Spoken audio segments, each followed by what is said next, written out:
ڕاستە ئەمڕۆ کۆمەڵگای ئێمە ڕوبەڕووی کێشەیەکی زۆر بووەتەوە بە تایبەتی کێشەی ژنان زیادی کردووە خۆکوشتن خۆسووتاندن توندوتیژی لە نێوان خێزانەکان زۆر بووە بە حکمی ئەوەی ڕۆژانە ئەبینین لە کەناڵەکان و بە تایبەتی ئەمڕۆ ئێمە کە لە دادگا بینین ئەو کێشانە هەمووی ڕوبەڕووی ئێمە ئەبێتەوە سزاکان هەیە بەڵام وەکو ئەوەی بەڕاستی نەگەیشتووەتە چارەسەریەکی جەذری چونکە بەڕاستی کۆمەڵگا لە قەیرانی فکریدایە هەرچەند تۆ مادە یاساییەکانیش هەبێتن بەڵام چونکە ئەوەی کە کۆمەڵگا وشیار نییە و ئەو سیستەمەی کە لە ناوی ژیان بڕێوە ئەبە هەر ئەوەیەوە کاتن کە کێشەکان ڕۆژ بەدوە ڕۆژ زیاتر ببێتن بۆ ئەمە هەموو ئەو یاسایەنەش کە هەیە تا ئێستا کە ئەو یاسایەنەش کە هەیە لە خزمەتی ژندایە وەکو پێویست نەبووە و ئەوانەیشی کە هەیە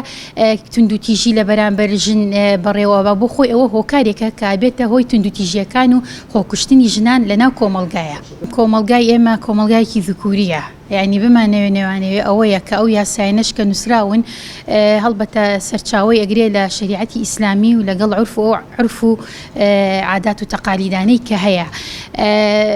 بۆیە زۆر لە مادەکان هەن کە توندوتیژی زۆر ئەنوێنێت لە بەرامبەر ژنان و زۆر جار ئەمە ڕێکخراوەکانیش داوایان کردووە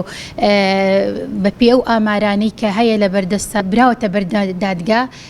بەڵام تا ئێستاکە کاری جدی بۆ نەکراوە کە بێنە ئیلغاکردن یان بێنە هەموارکردن بۆیە ئەمە بەڕاستی ئەرکێکی هەموو لایەکە لایەنە پەیوەندیدارەکانە لایەنە یاساییەکانە پسپۆرە ئەکادیمیەکانە ڕێکخراوی ژنانە ڕێکخراوی مافی مرۆڤە ئەمانە بە خۆیان هەمووی پێویستە هەڵوێست نیشان بدەن بەرامبەر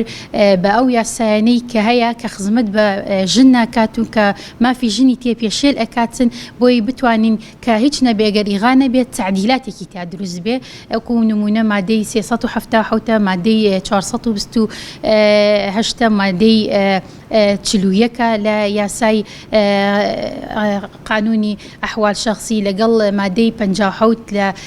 یاسای ئەحوال شەخسی